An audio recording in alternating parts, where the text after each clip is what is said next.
नेत्रदान सखी डॉक्टर राजकुमार।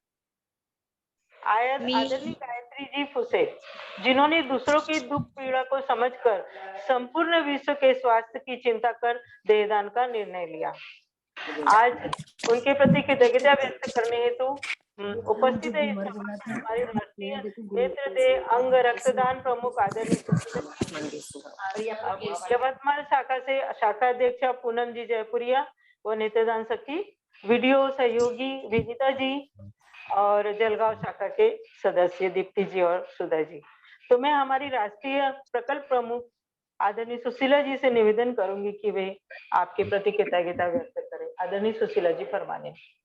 धन्यवाद राजकुमारी जी। यहाँ पर उपस्थित सभी बुद्धिजनों को और संकल्पकर्ता गायत्री जी का हम वंदन करते हैं, अभिनंदन करते हैं इस हमारे संकल्पकर्ता प्रोग्राम में, उनके सम्मान के प्रोग्राम में। गायत्री जी का परिचय कराने के लिए मैं चाहूंगी पूनम जी, आप उनके विषय में थोड़ा बताएं हमें। पूनम जयपुरिया यवतमाल से। जी जी, राधे राधे सभी को। गायत्री जी, माझं नाव गायत्री फुसे आहे।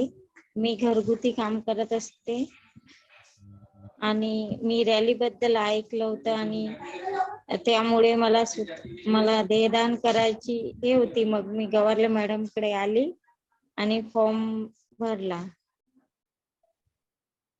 ओके, मुझे जहां तक समझ में आया कि रैली में ये आई थी और इन्होंने विचार किया कि देहदान करना है, और ये तब इन्होंने ये देहदान का संकल्प आपके साथ और डॉक्टर साहब के साथ मिलकर लिया। पूनम जी।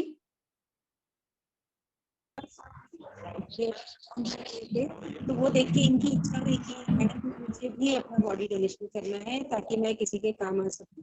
तो वो इंस्टेंट इन्होंने निर्णय लिया है और इंस्टेंट में ही इन्होंने फॉर्म भरा है। तो इनके लिए बहुत बहुत आभार हम व्यक्त करते हैं कि इतना शीघ्र निर्णय लिया। फिर घर वालों से फोन से बात की, सबने सहमति दिखाई और इन्होंने अपना बॉडी डोनेशन का फॉर्म भरा। इनके परिवार में कौन कौन है पूनम जी? मेरी लड़की है, उनकी एक बेटी है। ओके, तो वो सहमत हैं? उनको आपने बता दिया कि आपने देहदान कर दिया है? साथ में। हाँ है, हाँ बेटा थोड़ा सा इधर आ जाओ। ये इनकी बेटी है। हाँ, बहुत बहुत अच्छा। बिटिया, माँ ने देहदान का संकल्प लिया है, सुन के आपको कैसा लगा? क्या विचार है आपके मन में?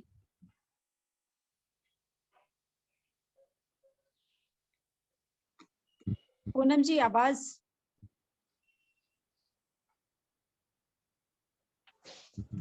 मेरे माझ्या आई आणि वडिलांनी पण देहदान केलेलं आहे। इनके माता पिताजी ने भी देहदान किया है।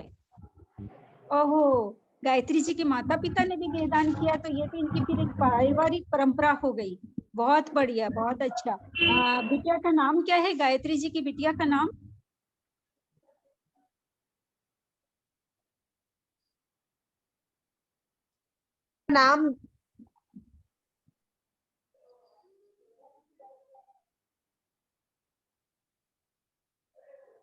पूनम जी।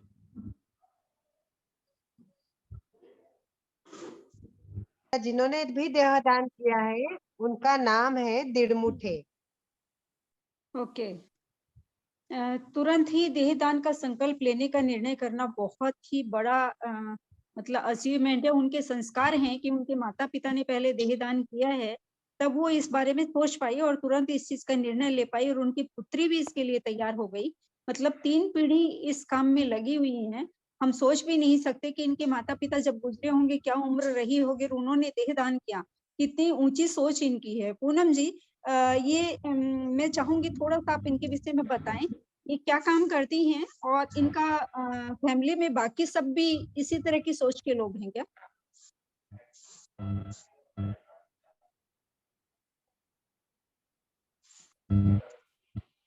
पूनम जी।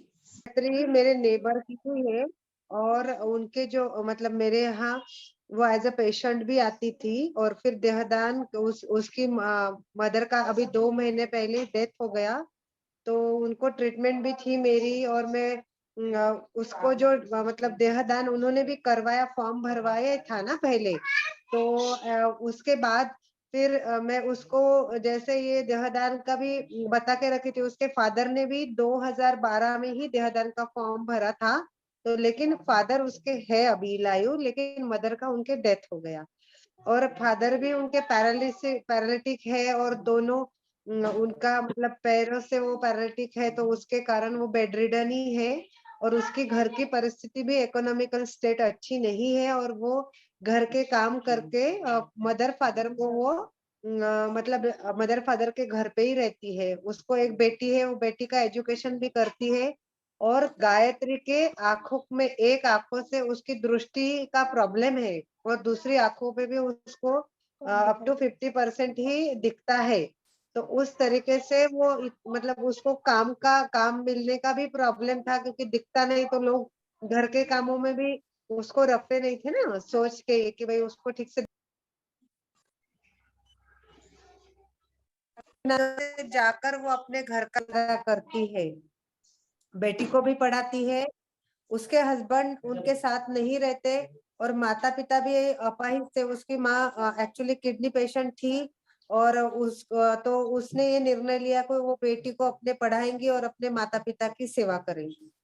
तो अभी उसके फादर, वो और उसकी बेटी तीनों ही लोग रहते हैं, मेरे थोड़े दूर नेबर ही है वो, और पेशेंट भी है और मेरे पहचान के भी है, और उसको इकोनॉमिकल हेल्प हो, इसलिए मैं भी उसको कुछ दिन काम दी थी कि तू मेरे हॉस्पिटल में कुछ साफ सफाई का काम कर दे, ताकि वो तुझे हेल्प भी हो। लेकिन जब से उसकी माँ की डेथ हुई है, तो वो अभी काफी काम भी नहीं कर पाती, तब से वो काम पे भी नहीं आई थी, 1-2 महीने से वो घर पे ही है।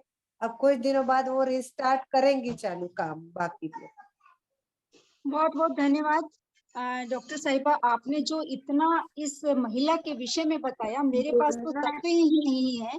मैं निशब्द हूँ कि ऐसी महिला और ऐसी सोच रखती हैं, और किस तरह वो अपना निर्वाह करती हैं, अपने माता पिता का निर्वाह करती हैं, अपनी बेटी को वो पढ़ा रही हैं और खुद का जीवन यापन कर रही हैं। मतलब ये देख के ऐसा लग रहा है कि एक महिला चाहे तो क्या नहीं कर सकती है, केवल इच्छा शक्ति उसमें होनी चाहिए।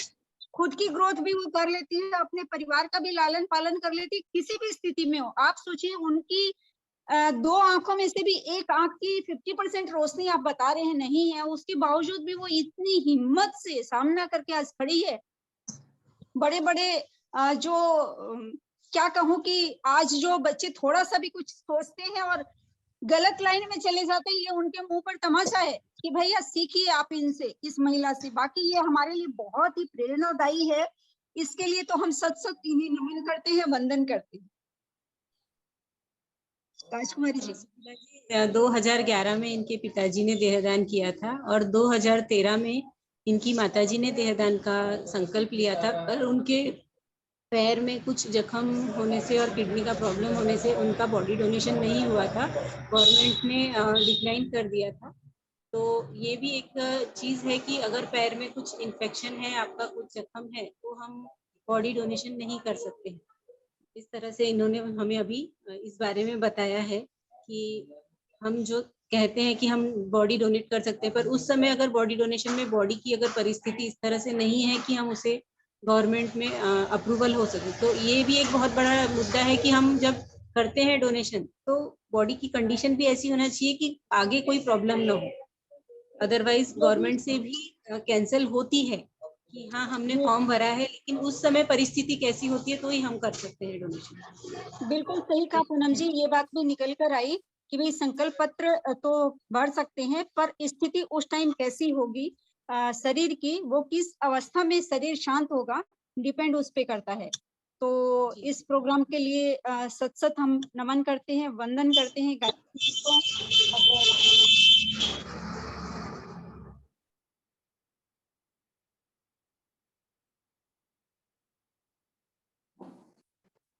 हम इनका नमन वंदन करते हुए आज इस कार्यक्रम को आप सबका धन्यवाद करते हुए यहाँ पर इसका विसर्जन करते हैं कार्यक्रम का।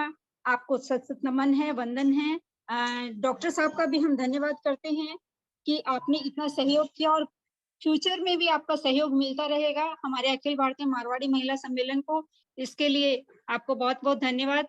इनकी स्वास्थ्य की कामना करते हुए भगवान इन्हें हमेशा स्वस्थ रखे और अपने परिवार के पालन के लायक बनाए।